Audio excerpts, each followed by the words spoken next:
Hey there, this is R.A. Manard for Monks of the Way doing the weekly Truth Talk. And this one would be something that's come up again and again where you've got people that are basically claiming to be enlightened. And in a particular case that I ran into today, I was seeing that there was a woman that's claiming that she's a Buddha and she's always been a Buddha. Um, Before that, she was claiming that she was a living God, so I guess she toned it down a little. And these days, she says that she is a direct link to God. So maybe she's toned it down a little further. I'm not sure. But she is considered, by her followers as the supreme enlightened one, basically. So ask yourself, what would a Buddha be, right? Well, we know what he said. Uh, Before even being enlightened, he said somebody that's skilled in the ways of compassion and peace. In the Compassion Sutta, that he is like this, including being humble, including never seeking to should, that kind of person should never seek to deceive, to lie, to wish harm, that kind of thing. And I don't know about the wishing harm, but the others certainly break the rest of that. This particular woman, who had claimed to be a living God and a Buddha and a link to God, depending on how recent you look in the past there. She was selling. She opened a restaurant chain that sold vegan food and said it was holy food, and she opened a clothing line, sold jewelry, sold retreats, sold videos, sold music, and all this stuff was supposed to give you enlightenment, impart enlightenment on people. And so she was basically saying that she was selling enlightenment.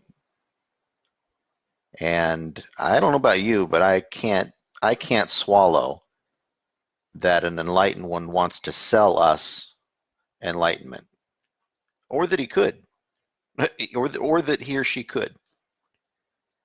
But the very effort of saying that person, that you could recite my name and get enlightenment directly as a result, that takes some some real bragging skills in my book. Let's look at this realistically. We also know that Buddha said to the Kalamas in that sutta that we shouldn't just look because it makes sense to us, because it's common sense, because the wise say it, because it's written somewhere.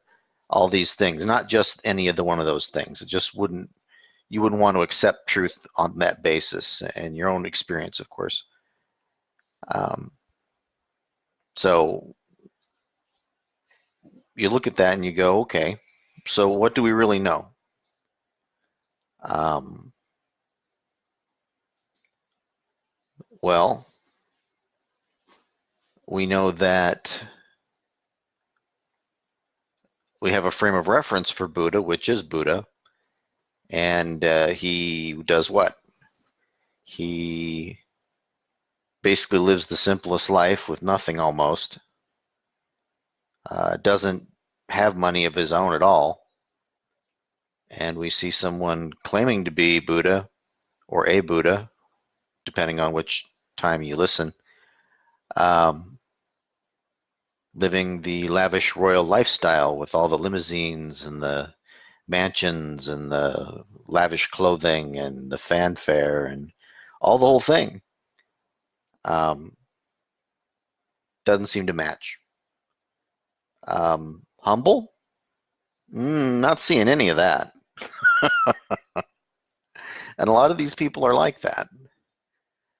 They'll demand that you call them master or teacher, basically demanding that you be subservient to them, and even before you have any conversation, submit to them, that they're the authority.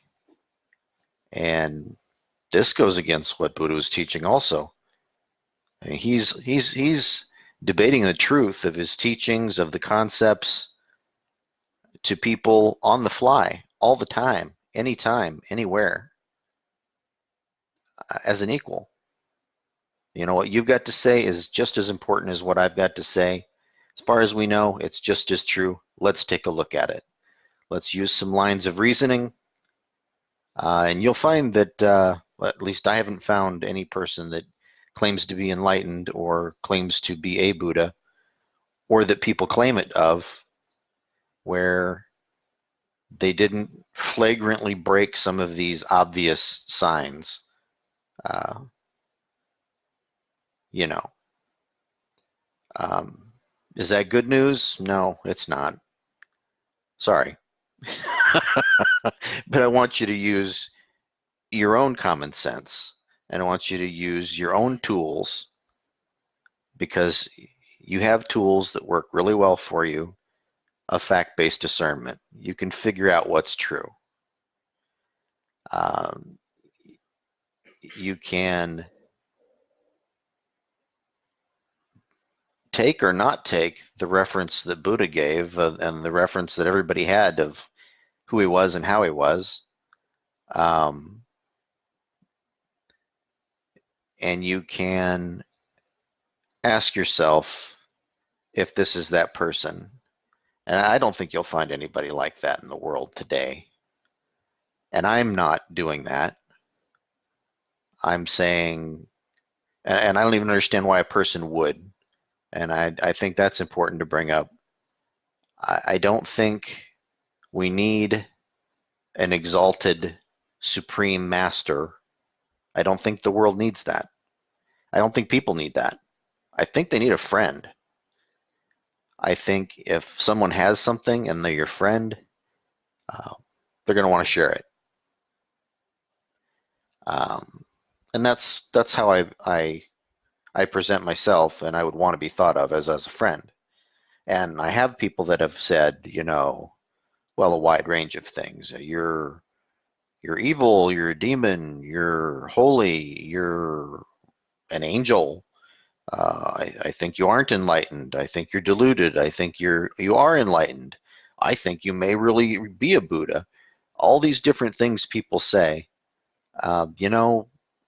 Mostly the emotion of it, it just rolls off my back, because I'm not engaging with that.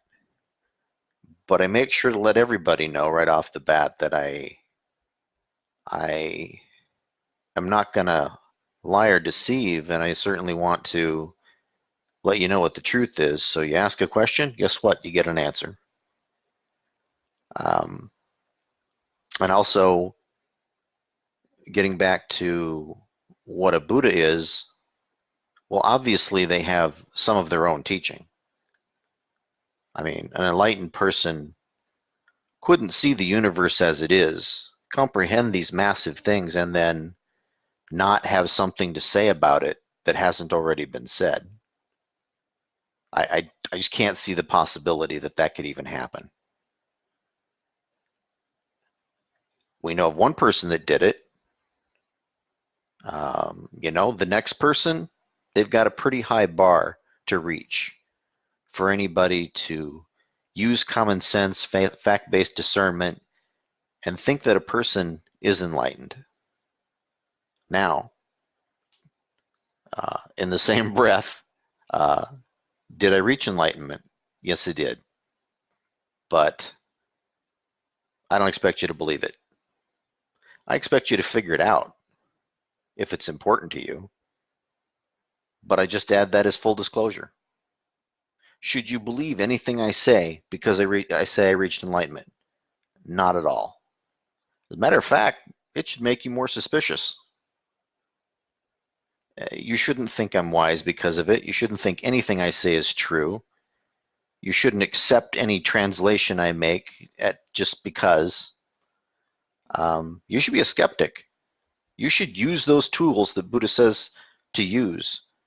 I can't really add to that. I can't subtract from that. It's just the truth. But do I claim to be Buddha? No. Do I claim to be a Buddha? No. Is there a difference?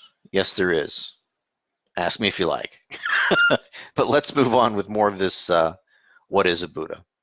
So he's got his own teaching. He's a humble guy. He's giving to the world, in service to the world. And he's got these, I don't know the right word. Might have to edit this later to make it more clear, more listenable. But I guess the concept that I'm trying to get across is he has all these different parts, and they're all painting a picture of what a Buddha would be, what the enlightened one would be. And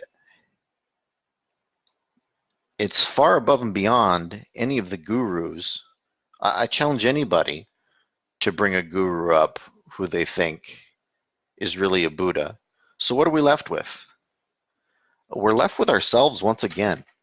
And that's where it started with the teachings of Buddha. We're left with ourselves. We don't need a Buddha. We already had one. And he did his best, and I don't think anybody could do better. So we're left with each other. So what we've got, we should share. And my advice would be to forget all about finding another Buddha. Certainly, nobody will be considered a Buddha until after they're dead, I would think. That's because you can't question dead people, and they like to remember people as more than they really were. And so I think that's why that happens like that. There's only one person in all of history that walked around with people calling him the enlightened one. And I think it's going to stay that way. What do you think? Anyway, I don't want to go too far with this. I'd like to finally make one where I meet my time deadline, so I'm going to go ahead and turn over and ask if there's any questions.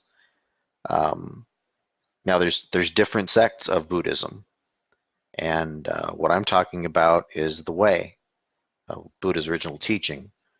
So it's even more a little inclusive than Theravada, but conceptually, pretty much the same. And if there's any questions, glad to talk about that, or a new topic, or whatever. I could touch on that.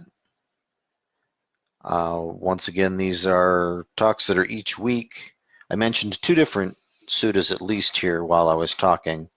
The Compassion Sutta, Kalama Sutta. There should be some others maybe that I should mention. No. I think those 2 make good examples. So I'd encourage you to take a look at those. I'm going to get those over to the Monks of the Way website. I plan on putting lots of different individual sutta there, from the short discourses, from the medium discourses, and the long discourses. And believe me, the long ones are long. It takes some getting used to reading those. I don't know if you've seen those. If you're new to Buddhism, I would say stick with the short and the medium discourses. And then if you're doing well with the medium discourses, then I'd take a look at the long ones, because the long ones are very long. There's some repetitiveness in there, and then some problems with the translations, quite honestly, that you really have to know where you're headed, and have a firm foundation for your understanding of the teachings of Buddha. Also, the Delusion Sutta, the Four Truths, those would be the first two central things you'd want to take a look at, and I'll certainly have those for you to take a look at. Well, it looks like there hasn't been any questions. I want to thank you for having a listen. I know that this was a little bit of a short talk today and didn't make a lot of reference to Sutta, but next week we'll be back and we're going to take a look at a number of different Sutta, and if not this next one very soon, we're going to be hitting the topic of redemption. And redemption is something they talk a lot about in religions, and certainly some of the religions that have been made out of the teachings of Buddha, but the, once again, teachings of Buddha don't have a religion or a strict dogma. It's a no dogma dogma, if you catch my drift. Anyway, thanks again for having a listen. I hope that truth will remove delusion in your life the way light removes darkness.